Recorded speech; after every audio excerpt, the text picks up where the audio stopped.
President, Director Mr. Mehtaji, and my fellow panelists, and our dear audience who have gathered in more than 300 number today. So I guess most of the content was covered by our fellow panelists earlier. Yadav has covered comprehensive data on poultry and fisheries and shrimp, etc. So I'll just draw back a little perspective closer to what has happened in the COVID to poultry and what will be the scenario in the future. So we have been hit very, very hard, as Atulji spoke in the beginning of the conference today, that the poultry industry was hit by the virtual virus when the virus actually had not hit the Indian soil and there were no much cases. And we have realized how lethal is the power of the social media, and the industry has literally faced it and have lost a lot of capital. So the poultry industry were completely into ruins by the time we went into the country's lockdown announced by the respected prime minister, and the entire industry has lost complete capital which was infused in the market and in the production. We've been to various platforms of ministries and panels where we have represented the government and seek their support and some stimulus to boost the industry back and put it back on their feet. We do see a lot of in what our Prime Minister has announced with a stimulus package of 2 lakh crores to the nation with different sectors and to the people. We'll put back some money back into the hands of the people and consumers and give the confidence back to the people of the country and the businesses to roll back and give back what was required to run the country's economy. We are very hopeful that the continuous announcements which were and announcements being made by the finance ministry will also cover most of our industry requirements in today, tomorrow, and the following weeks announcements, because the future is not very great in terms of the poultry industry, and because the consumption is hit very low because of the restaurants and the horeca sector not operating at 100%. Currently, the domestic consumption is, and that is also limited to the supply what we see in the market, because all the shops and the points of sales are 100% not operational for the meat. The point of consumption, which is primarily horeca sector, that is hotels, airlines not operating, domestic airlines not operating. There is no floating population, domestic as well as international.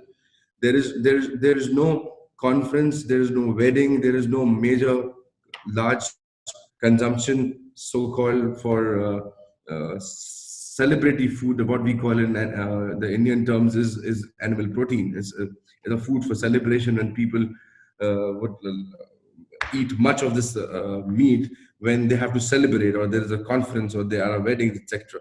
So we don't see such positivity also in people's mind, which we have to get back to people's mind and be positive. Hopefully, we will get out of this lockdown situation soon. And we see that in the next 10 months, every month there will be a contribution from this sector by 5 to 10%, depending how is the country doing in terms of the cases of COVID-19, as well as what are the policies of the states and the government to unlock this situation. So we see a positive scenario as of now, because of the demand and supply. But major stock of the poultry was destroyed during the lockdown period, and there is now a vacuum in terms of the production and availability, and also, as I mentioned, the point of sales. So vis-a-vis the demand, what is currently at 40%, what Mr. Yadav also mentioned, there is a little gap, so the prices are a little better for the industry. However, it will not continue long, because the consumer will not appreciate this pricing, what is there today of the product. So in the long run, there will be production in line, whatever is required by the market. There may be a little overproduction, which will bring the price of the product further down. However, if the continuous consumption increase trend continues, what we have mentioned about 5 to 10% every month, with opening of the lockdowns in areas, this will be a positive scenario for the industry. and which will translate into a positive scenario for the meal industry, because the entire meal industry, as Mr. Sodhi also mentioned, 80% is consumed by the animal sector. So today the animal sector production is down by 40%, consumption is down by 50%, and so will that result into the lower accumulation, or rather consumption, of oil meal in the country, and put back the pressure on the solvent extraction companies. My appeal and my request would be also to the solvent extraction, especially soya industry, which is a major oil meal for the animal feed, that we need to focus on the quality, because we have better genetics being engineered, lot of millions and millions and billions of dollars spent over the years for having better genetics, for better production of animal meat and quality of milk, etc.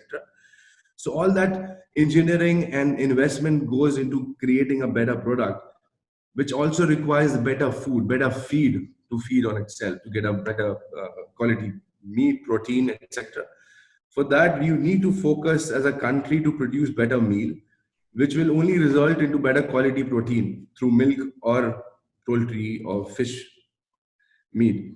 We have been running the age-old parameters of the meal, which is 2.5% sand silica and way above average fiber and etc., which we need to also move with time, with the international standards of having maximum 1% sand silica in the meal, and curtail our fiber to 5% maximum, etc. These kind of quality product definitely will help our poultry industry, fish industry, and all the feed sector to have the better product, go into the better genetically bettered species what we have, even in the dairy sector.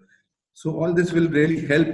Look at India. The global players will also look at India in terms of the quality product for imports as well. We be able to export better quantity of meal, because we are already at a premium as a non-GM meal, and our prices in India are completely non-competitive to export outside.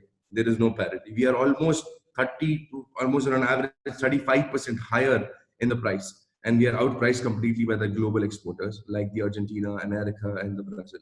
So there is no way we can even export the feed outside of India with these kind of input pricing of the meals. However, if we in the focus on the quality of the meal, and going forward put more focus on the R&D of developing a better non-GM seed through government, or our extractors also focus to get into the R&D of having developed a better non-GM seed, if possible, then only there would be a possibility of having the prices lowered for the meal and give a better value even to the farmers today. Because the government's focus to double the farmers' income, which they've been striving to by the MSP to the soya, is not going to help in the long run, because it has tremendously increased the price of the feed as an input for all the complete animal husbandry and animal protein, which I see is a key factor to work upon in the future.